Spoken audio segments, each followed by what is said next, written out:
Before taking up the study of junction field effect transistors, I like to continue the discussion on the common emitter configuration. We have seen that the output characteristics of a common emitter amplifier is like this, with the voltage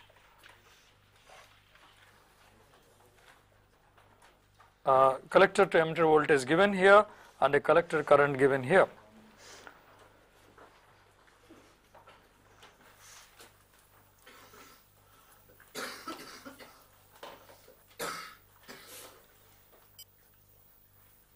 So collector current is given in milliamperes.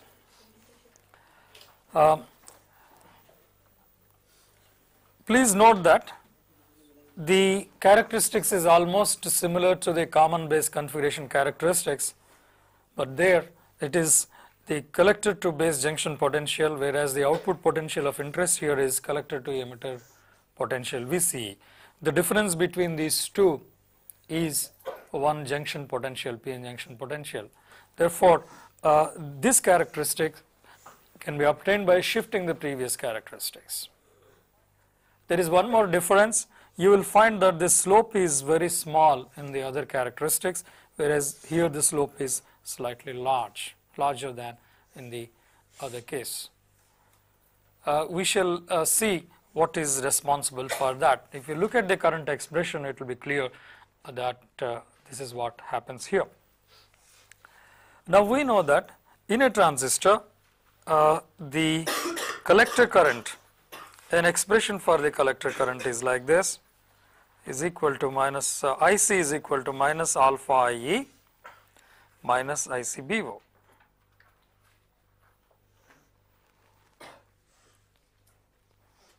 So this is the expression for the collector current, and we also know that IC is equal to minus IE plus IB.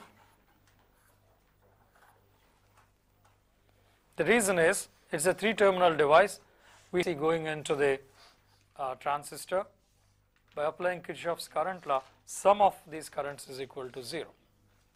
Now substitute this expression in the upper expression, and you will find that by substituting this, you will find that IC is equal to alpha IB by 1 minus alpha minus ICBO by 1 minus alpha.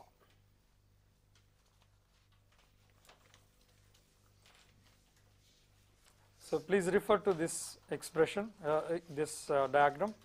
So you have IE going in, and actually IB is coming out, IB goes out and IC goes out. Therefore this IE is equal to the outgoing IB plus the outgoing IC. By convention, we took incoming IC as positive and incoming IB as positive and so on. Therefore, IC is negative, IB is negative, and IE is positive. And IC is equal to, since the sum of these three currents is equal to 0, we have IC is equal to minus of IE plus IB. And we also know that the IE which goes into the transistor, alpha times that goes out of the collector, and only 1 minus alpha times this goes out as the base current. Okay. So hence this is the expression for that, and substituting this in this expression, you will find an expression for the collector current in this form. Now when the emitter current or when the base current is 0, that means the base is open circuited. So what is the current that flows in to the into the emitter, and naturally that's what comes out of the collector. or IC is equal to minus IE in this particular case when IB is equal to 0. If you substitute IB equal to 0, so you will find that this IC is minus ICBO by 1 minus alpha.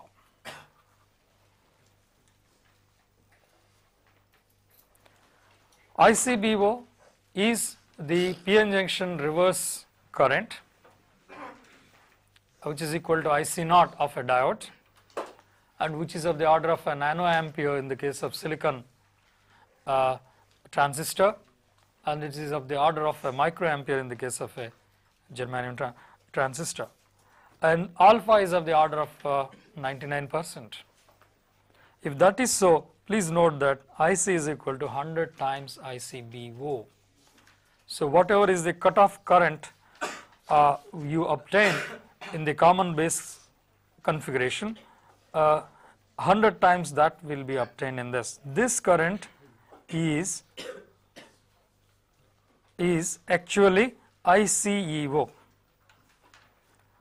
That current, the current going into the emitter and coming out of the collector when the base is open circuited, and this is, as I said, 1 by 1 minus alpha. That means a large factor, okay, multiplied by the cutoff current in the case of a common base configuration. So this current is larger than that,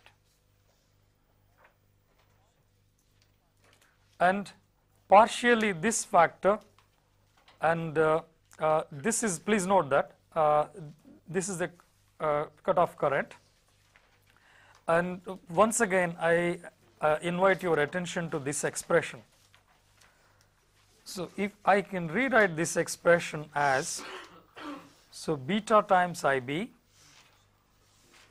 minus, so this would be 1 plus beta times ICBO, where beta is equal to alpha by 1 minus alpha. Beta is equal to alpha by 1 minus alpha, in which case 1 by 1 minus alpha is going to be 1 plus beta. I am defining a new term beta. This is known as DC current gain of a common emitter amplifier. It is because of this reason that in a common base amplifier, the input current that flows is equal to IB, and the output current that goes out is, or that goes in, is IC. Therefore, the gain, output current by input current, is a current gain. So that current gain is, in this particular case, IC by IB is equal to beta, when this is negligible, ICBO is negligible. Therefore, this beta is known as DC current gain.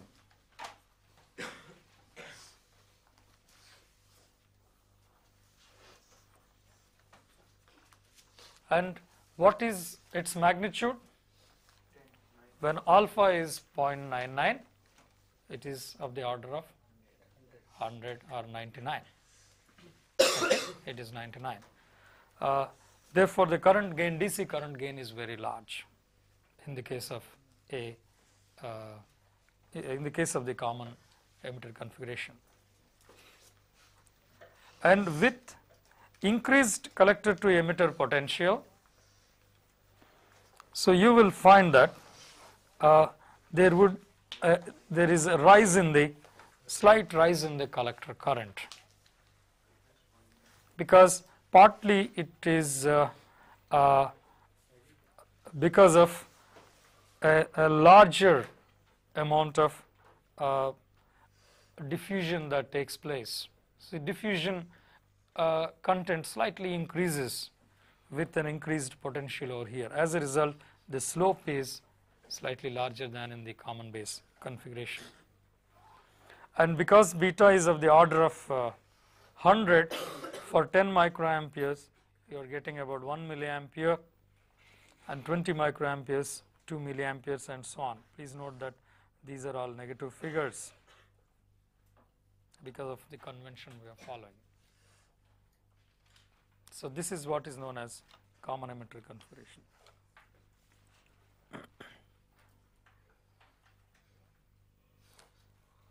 Please note that the collector current is proportional to the base current in this region. So, in this region the collector current is proportional to the base current. Outside this region here the collector current is smaller than beta times IB. Therefore, this region is known as the saturation region.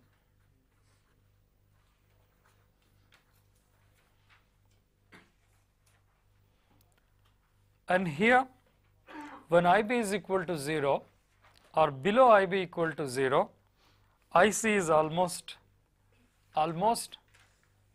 0. It is a small quantity. IC is a small quantity, it is equal to ICO. Therefore, this region is known as the cutoff region. This region is known as the cutoff region.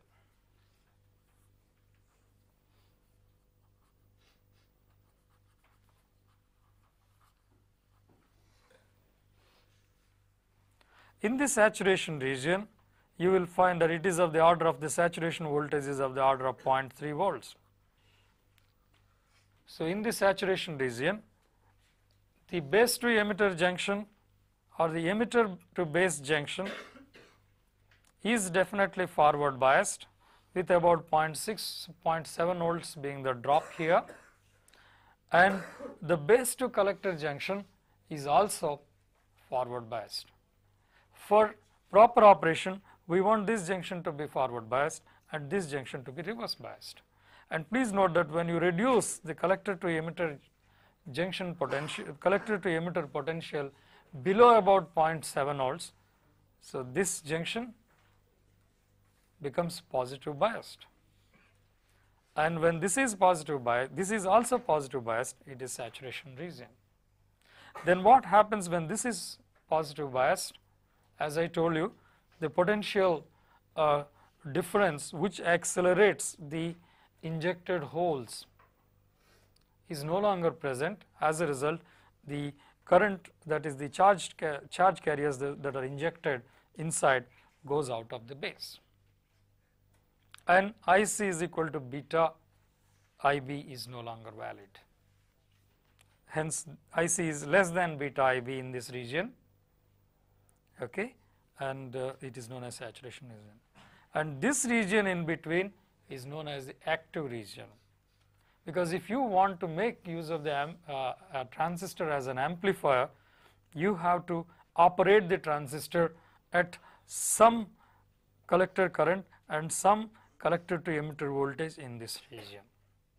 It is obvious that collector to emitter voltage is larger than about 0.3 or 0.5 volts, and it is obvious that base current is, the magnitude of the base current is definitely more than 0. Okay. So, that is the active region, active from the point of view of amplification.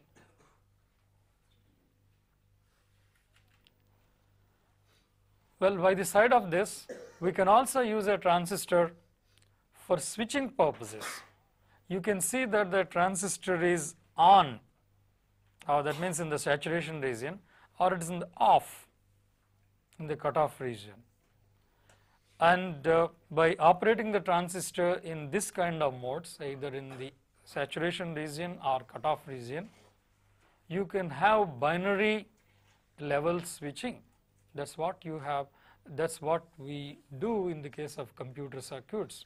We make use of a transistor and make the transistor work in the switching mode, transistor as a switch, where we like to operate the transistor either in the cutoff region or saturation region predominantly. Of course, active region also is also used. So, in the cutoff region, we expect the collector current to be almost 0. But in this particular configuration, common emitter configuration, so this ICEO is about 1 plus beta times ICBO. ICBO, like in the common base configuration, it is of the order of a nanoampere, and here it may be 100 nanoamperes, which is not as small as in the common base configuration. Therefore, if you intend to make this current 0 in the cutoff region, what we normally do is we slightly reduce the potential over here. The emitter to base junction potential is further reduced to see that this IC is less than this. We will discuss more about it when we discuss about the transistor as a switch. Any questions on the common emitter configuration?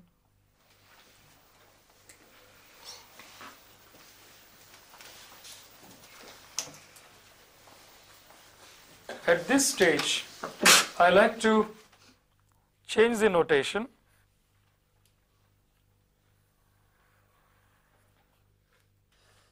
Okay, let me consider a PNP transistor.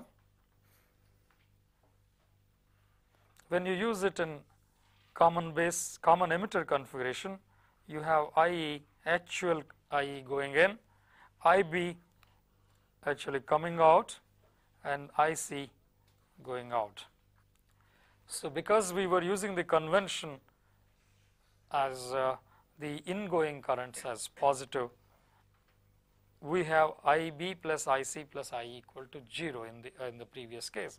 Now, in this particular case, IE is equal to IB plus IC. Whatever is going in comes out of these two, and nothing is created inside. Therefore, IE is equal to IB plus IC in the case of a PNP transistor.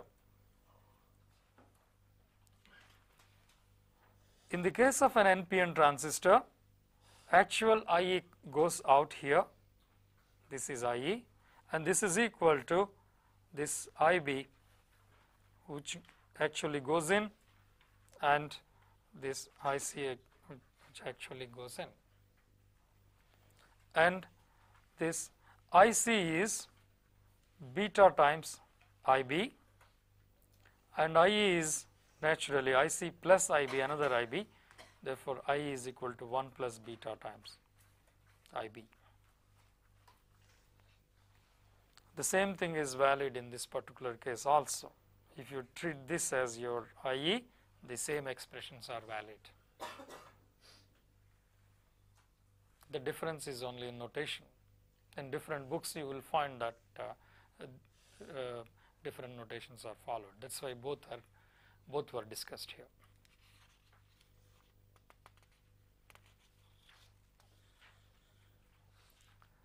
So, there is another configuration of the transistor, that is common collector configuration.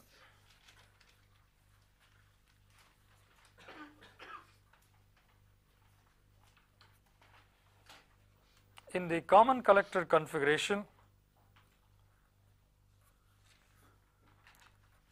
say this is an NPN transistor.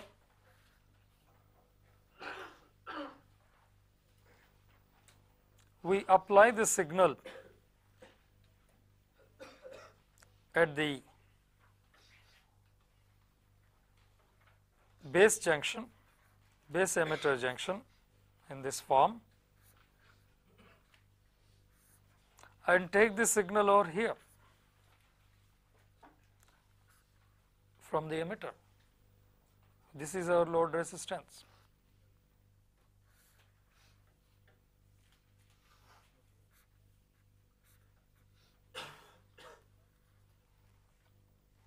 So, you apply the signal over here to the base, and you will take the signal across the RL. That means the incoming current, the input current is the base current, and the output current is the emitter current. And please note that between these two you have a ratio. In the case of DC currents, you have the ratio of 1 plus beta. So, therefore, the DC current gain over here is going to be 1 plus beta. And for alternating signals, but we define the gain for alternating signals. So, that gain is also of the order of 1 plus beta. It is different, but it is of the same order. Since both these voltage sources are appearing between the base and the emitter, you won't find any voltage amplification. This will be clear when we discuss about this will be further clear when we discuss about the small signal analysis of a transistor.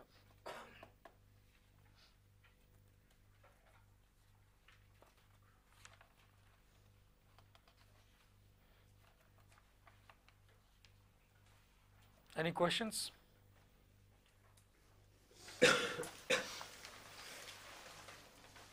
I would like to recall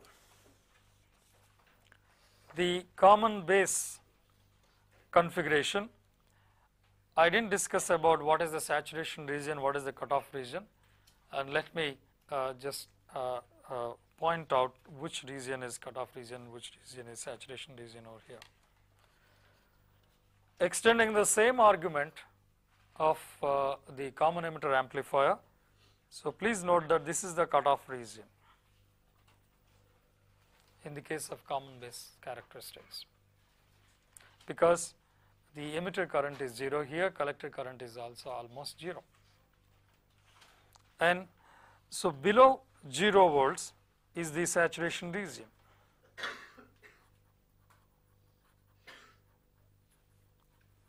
Here, that means when VCB is negative, it is a saturation region. For VCB greater than 0 and for IE greater than 0, it is the active region.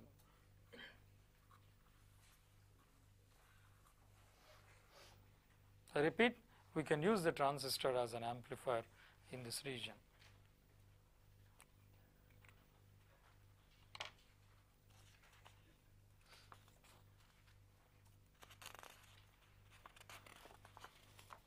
Now let us discuss about, okay, before going into that, please note that in this kind of transistor which we have used here, we have the holes and the electrons both as the charge carriers, both are involved in carrying the current. Therefore, it is known as a bipolar device. We have charge carriers with positive polarity and negative polarity, both involving in the process of current, in the process of conduction. Therefore, such devices are known as bipolar devices, and the transistors are known as bipolar junction transistors, BJTs.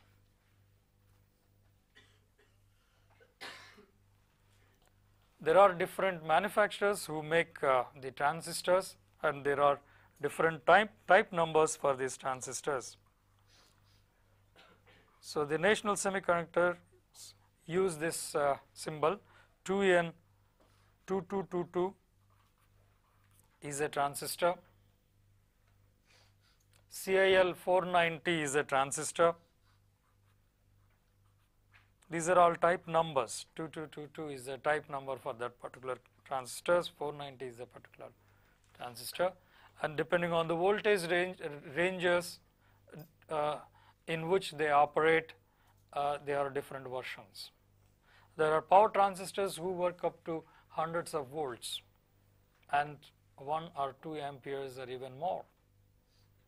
And most of the transistors, small signal transistors, work in the milliamperes and so tens of volts range. So let me briefly discuss about it. So look at this plot. So this is the output characteristics.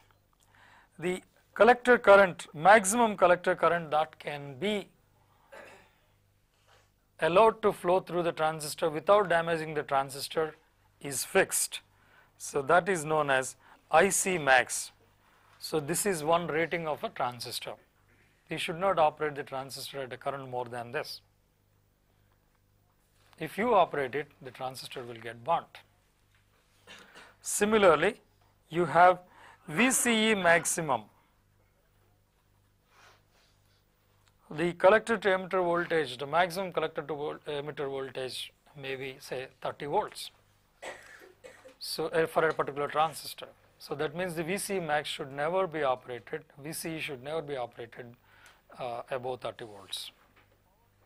There is another specification, power dissipation, PD max.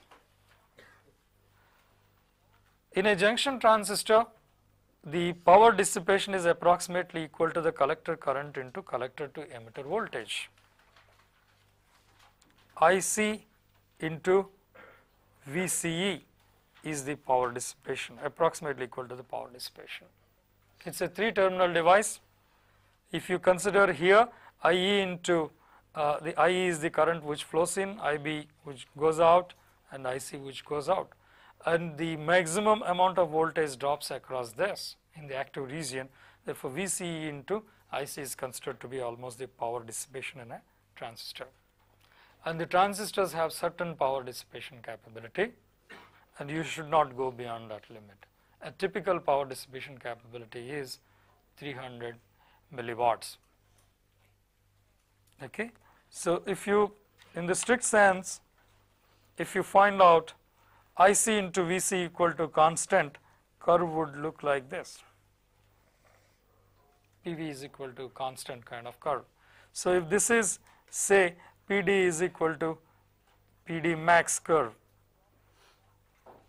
that means if you operate the transistor at high collector current, you see that VC is low.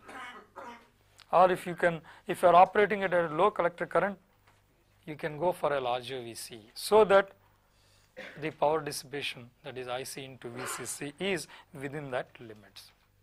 So for making use of a transistor as an amplifier, you have to work in this region.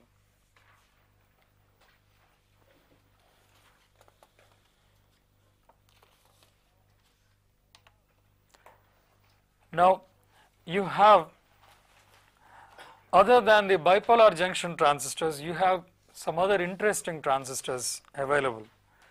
So these are field effect transistors.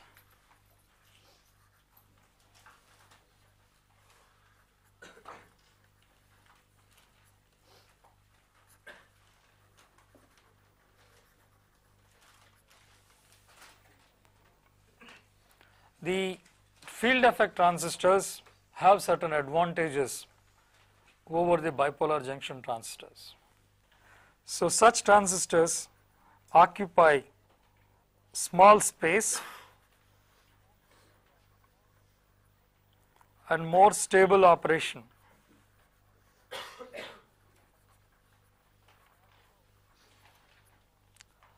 And also low power. So because of this reason, many transistors can be put, millions of transistors can be put onto a small chip, and you have a highly complex computers available on a single chip. So that is a great advantage. Imagine millions of transistors putting on a square inch, 1 square inch, put on a 1 square inch. So that is the order of technology nowadays. And power. If each transistor consumes say 100 milliwatts of power, a million transistors consume 100 kilowatts of power. Imagine your home computer consuming that much of power, or the calculator consuming that kind of power. You can't think of using it in practice. So it is because of the field effect transistors, which operate in microwatts power range. We have that 1 million transistors putting on a chip, still the chip consuming small amount of power and not heating up the environment. Okay, that is possible. So this field effect transistor has such an advantage. So let us look at how this device works. And before discussing about that, so let me mention that there are two kinds of these field effect transistors. One type is the junction field effect transistors, which naturally work with a PN junction, and the other one is metal oxide semiconductor field effect transistor, MOSFET. In fact, out of these two categories, it is the MOSFET which gives you the advantage of small space and very low power, MOSFETs. Okay. But here in your syllabus we are going to discuss about the junction FET, which is more used for amplification rather than switching application, which is common with digital circuits like computer circuits.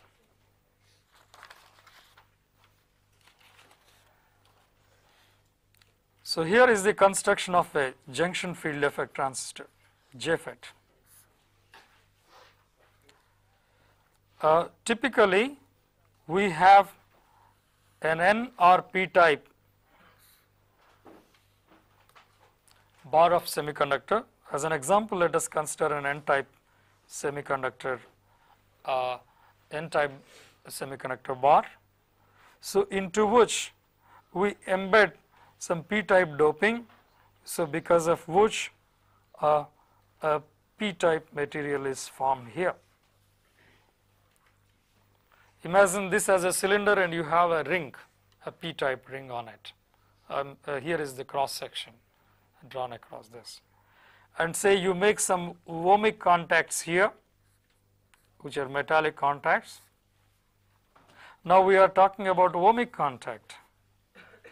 Why? We know that when we form a junction with two different types of materials, so they behave in a different way, like a PN junction. Okay? So that means this junction ohmic contact doesn't act like a rectifying junction like a PN junction, but it's a direct contact for current flow without any additional activity. So this is a P-type, N-type semiconductor material with two terminals brought out. And naturally, as you have seen earlier, so this one acts like a resistance, this N-type material, with the conductivity given by omega mu into N, what we have discussed earlier. Now, therefore, if you apply some potential over here, so you will find that current flows, and this one acts like a resistance, as long as you don't do anything with the P-type junction. Now, if you make a contact, ohmic contact here with the P-type material, and naturally all this P-type material is connected together, and say you call this as the gate. So we call this as the drain and the source. Between the drain and source it is a resistor, and we have a junction formed here, and we call that as the gate for a different reason. So now you connect this gate to the source and see what happens. Well, when this is connected and the potential is very small, this one acts like a resistance.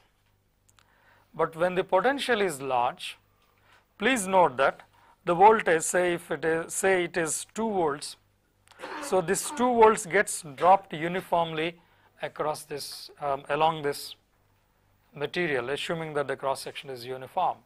So in between, if you find the potential, it may be 1 volt, here it is 2 volts, and here it is 0 volts, and here it may be about 0.5 volts, and it may be 1.5 volts. So this is what is the potential distribution along this resistive semiconductor. Now, because there is a positive potential applied to this semiconducting material, of course that positive potential is varying, here it is 0.5 volts, here it is 1.5 volts, and now if you connect this gate to this 0 potential, what do you observe between this p type material and n type material? So this junction is reverse biased. When this junction is reverse biased, p-n junction, naturally you have a depletion region forming around this junction.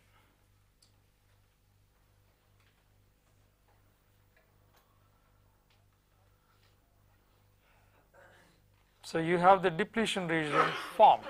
So the charges are, this region is depleted of mobile charges because of the reverse biased junction, and only mobile charges are now confined to, and what are the majority mobile carriers over here?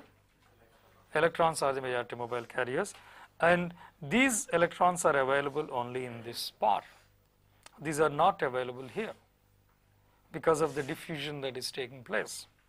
And so there would be, you will find positive space charge here, negative space charge here, but no mobile charges.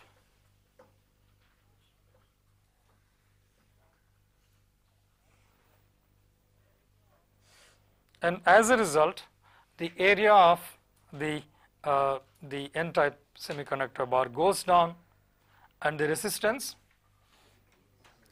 increases. And when the resistance increases for the same potential, so the current goes down. Or as you increase the current, as you increase the voltage, current increases initially, and when the space charge extends because of this voltage difference, when the space charge extends deeper into the n-type bar, its resistance increases and current remains almost constant.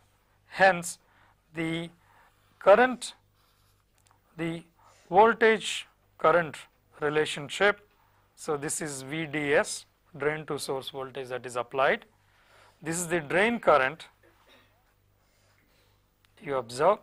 If you plot the drain current versus drain to source voltage, you will find that it increases initially up to certain level, and after that you will find that the current remains constant irrespective of an increase in the drain to source voltage. So this voltage may be typically, this voltage is typically about 2 to 3 volts. This is what happens. And naturally this voltage depends on the dimensions and the doping concentration. Okay. So this current remains constant. This is, I am talking about when VGS is 0.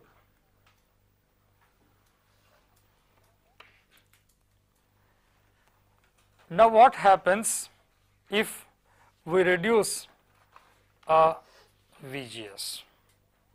If we make VGS as negative,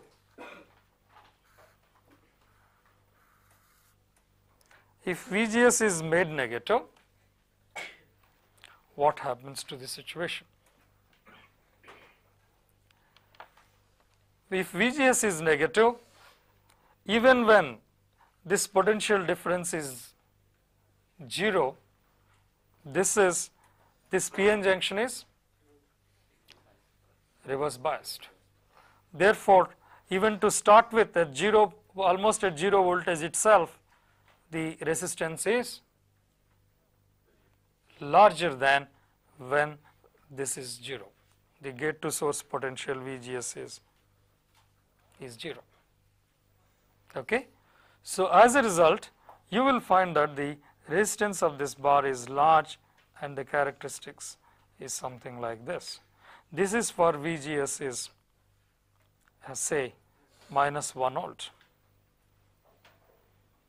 and for VGS is say minus 2 volts, the curve is like this, say minus 3 volts. it is like this. And for certain VGS, this region is completely, the depletion region extends to the full cross section, and this is almost 0, and it almost touches each other, these two regions, in which case the channel is totally pinched off, and as a result, so you will not find current flowing, no appreciable current flows in that situation. So for VGS, some very small VGS, ID is almost 0. For a large negative bias, ID is almost 0. So this is what you find.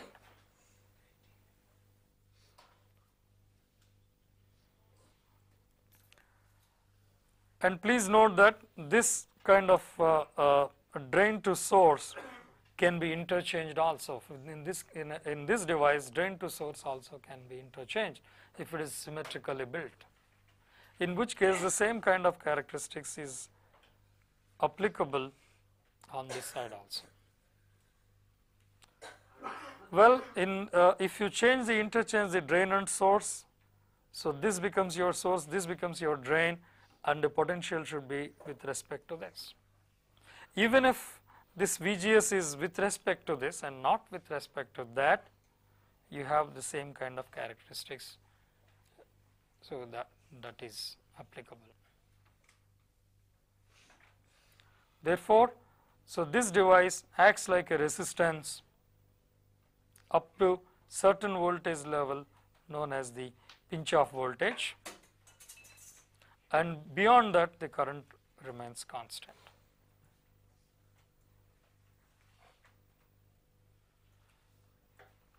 Very interestingly, because of this reason, this device can be used as a voltage dependent resistance.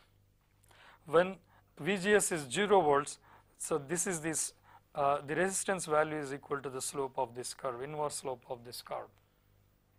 When VGS is minus 1 volt, VGS is minus 1 volts, the resistance value of this device is inverse slope of this, and minus 2 it is the inverse slope of this. Therefore, it can be used as a voltage dependent resistance. So this resistance depends on this voltage.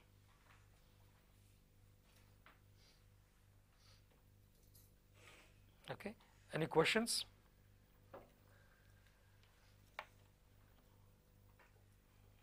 So we shall discuss about this device further in the next class.